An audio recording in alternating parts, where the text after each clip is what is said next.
So once I open up, I would typically just start my computer, which is right there on the right. Push the button, and then commonly I would open the hatch.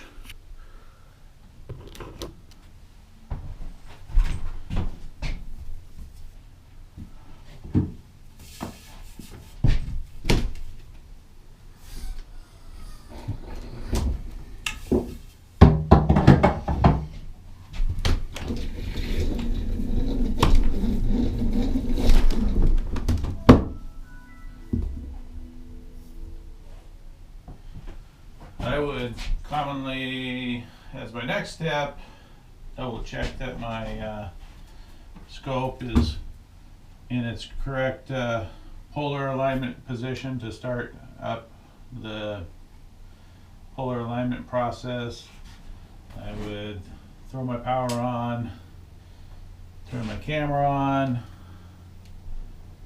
right there. The guider has power to it always. I don't have a switch on that. I take off covers.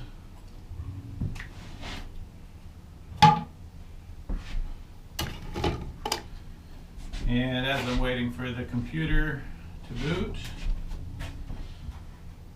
I'll do the password.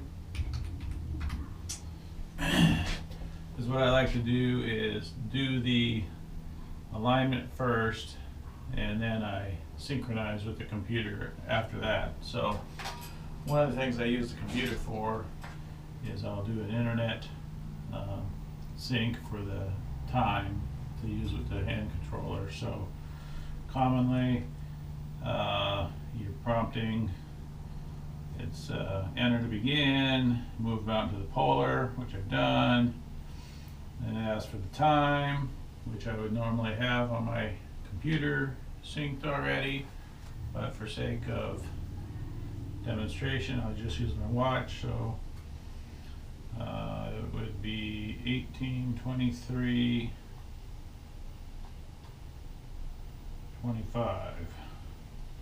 Enter, it's daylight savings, Pacific time zone, and then the date is 8/23. And normally I use 2-star alignment. If I did that, I'll just dummy it, but I'll say enter. It's saying arduous, so I enter. I can pick a different guide star if I think it's going to be behind the tree. Typically, the last couple nights, that arduous has been behind a tree. Because it's broad daylight, it's probably high in the sky. So what I would do here at this point, it would be asking me to center the star, and so I would look through my viewfinder, which is quite low. I don't know if you can see me on the camera.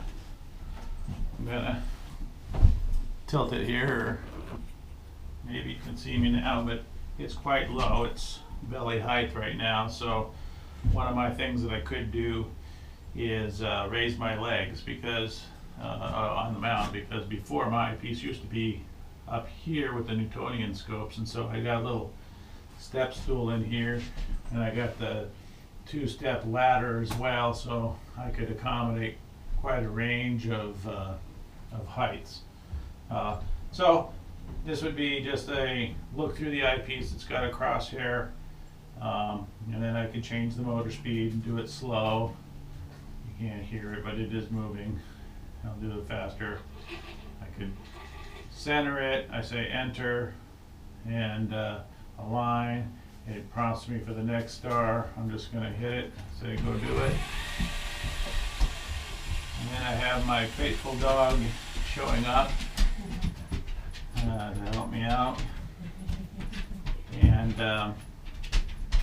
so now I would do the same thing. It's enter in the eyepiece, hit enter and align, and then it's ready to go on this end. So then I would move over to the computer.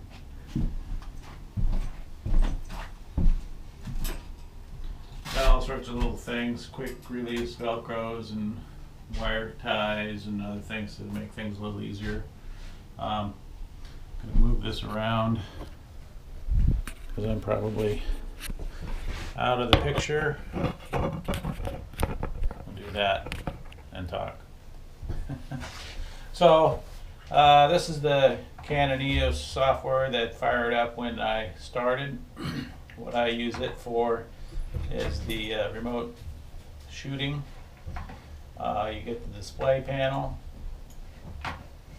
the live. You might have heard the click in the background. That's the camera taking a shot. This is set for infinity, so right now it's looking out at something quite short, closer than infinity. I don't know if it's going to help me or not. I'm going to try to point the scope up a little bit.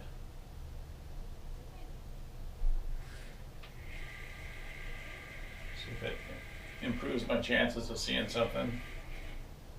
No, it's not. I'll use my finger. But what we should be seeing here, this is the centering frame here, crosshair. This would be a black background, you'd have a white star, and I would fine tune the centering with this screen. I could also do focusing if necessary. I do have what's called, I think it's a Brasco mask. I will show that to you. It's one of these. What that does, it creates a diffraction pattern where you got a crosshair and another third line. That's the rainbow colors, but as you focus and defocus, the one line will move across with the cross or the X, and when they're all coincident at a common point, you're in focus. So that's one way to do that. So I get focus so that I know I can see things. Then I will bail out of this. I mean, I can take test pictures to do the focusing as well. But then I would start up. You can still see me here, move that a little bit. My Astra software. It's called the Sky X. And close this a moment. I got the time up here as well, so after I've done like a internet sync here and finish off that process, I would just read it from here when I'm doing the polar alignment input. So I just skipped over that using my watch. So oftentimes I can hit looking south. There's a observing list tab. I can recall a saved query that I often use. I just call it my southern view because I don't want to waste my time trying to look elsewhere in the sky because I can't see it. Okay, and you can see looking south, these purple lines are traces of a observing path. If you wanted to do that, I typically don't do that. I can turn those off.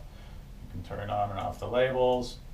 But this is a list, and I can scroll and typically how I use this is how bright it is, what is its magnitude, what is its major axis size. So if I have a feeling that I can find it easily or get a good picture of it. I try to steer away from the smaller targets because I'm just not that good. But they're sorted by type, spiral galaxy, globular cluster, elliptical galaxy, all the sorts of things that you can look at. So typically I could pick one and say, okay, I plan I'm going to go do that, and so what I would do next is I'm going to hit the telescope tab, do a connect telescope because we've already polar aligned. It flashes saying, hey, you did it. Now I moved off the last star that it was looking, but it's probably, well, I'll just pick this one. I would normally pick that last guide star because I'd be centered on it. And then the next thing I would do is say star synchronization. It would prompt me to confirm. And so now the software knows what the mount software knows. And so they move as one. And then basically I'm free to drive anywhere I want. I can pick, you know, another target. I'm not going to go very far. Just pick a neighboring one, and I can hit slew and confirm it. And I got one error because of probably because I'm rushing, but I probably have a communication error conflict with not shutting something down.